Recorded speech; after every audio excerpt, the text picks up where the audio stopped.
President Trump and Devin Nunes have been muddying the waters of the Russia investigation, so let's try to clarify those waters so that they're as clear as vodka. Here are a dozen things we know. Point 1. Russia interfered in the U.S. election. The U.S. intelligence community concluded that President Vladimir Putin had a clear preference for Trump and ordered an influence campaign to hurt Hillary Clinton. The Department of Homeland Security notified 21 states that Russian hackers, mostly unsuccessfully, had targeted their election systems before the 2016 election. Russia oversaw an online campaign using fake American accounts to spread anti-Clinton messages. Twitter found that 50,000 Russian accounts fired off 2.1 million election-related tweets in the fall of 2016, and in the final weeks around the election accounted for 4.25% of retweets of Trump's own account. Point 2. Trump has long-standing business interests in Russia. The Times has explored these, beginning with a trip to Moscow in 1987 to try to build a hotel there.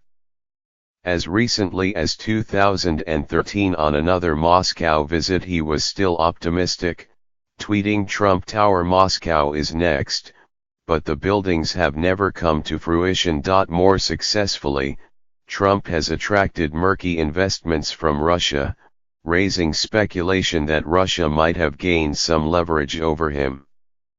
A Russian oligarch paid Trump an eyebrow-raising $95 million for one Florida property.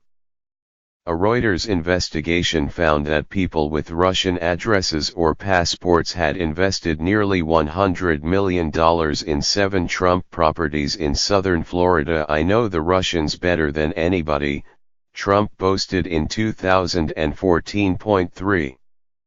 Trump has consistently displayed a soft spot for Putin. At various times, Trump has described Putin as so nice, so smart, and doing an amazing job.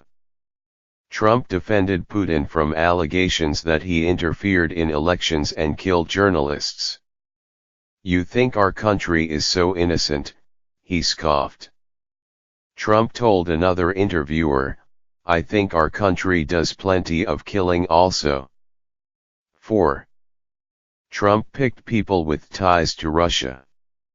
He named as a foreign policy advisor Carter Page, who was investigated by the FBI as far back as 2013 for possible ties to Russian intelligence. Page denies any wrongdoing. To run his campaign, Trump selected Paul Manafort, who had long experience working for Russian interests and once wrote a memo offering a plan to greatly benefit the Putin government. Trump's aides also tweaked the Republican Party platform in a way that would please Moscow. Point 5. Russia confided in the Trump campaign. In April 2016, the Russians told George Papadopoulos, another Trump foreign policy advisor, that they had dirt on Clinton in the form of thousands of emails. It's not clear what Papadopoulos did with that information. Point 6. Trump aides secretly met with Russians. In June 2016, Russia offered the Trump campaign official documents and information that would incriminate Hillary. Instead of calling the FBI, Donald Trump Jr. responded, "I love it," and arranged a meeting with the Russians and top campaign officials. Point 7. A Trump ally secretly communicated with a Russian mouthpiece. In August 2016, Trump ally Roger Stone communicated with Gochifer 2.0, believed to be an outlet for Russian military intelligence. Separately, Stone tweeted that it will soon be Podesta's time in a barrel. 7 weeks later, WikiLeaks began releasing emails Russia had hacked from John Podesta, Clinton's campaign chairman. Point 8. More secret contacts. WikiLeaks, presumably representing Russian interests, engaged in secret correspondence with Donald Trump Jr. 9. Kushner met a Putin ally. Jared Kushner met in December 2016 with a Russian, Sergei Gorkov, who is close to Putin. Kushner also privately asked the Russians about using Russian equipment to establish a secret communications channel to the Kremlin. 10. Trump aides falsely denied contacts. Campaign officials denied innumerable times that there had been any contact with Russia. "Of course not," said Mike Pence shortly before the inauguration. "Why would there be any contacts?" Good question. In fact, there were at least 51 such contacts, including 19 face-to-face interactions, by the count of CNN. 11. Russia is still at it?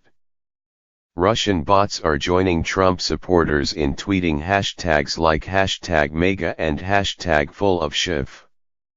These same Russian bots are promoting Fox News links that disparage the Russia investigation. 12. This is not normal.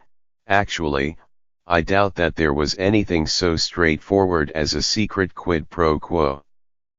Indeed, some of these links are so blatant that they seem confusingly exculpatory. Why would anybody conspiring with Putin raise suspicions by publicly praising him? Yet the Russian interference itself is beyond doubt. The Mueller investigation has led to 2 guilty pleas and 2 indictments so far, and it must continue.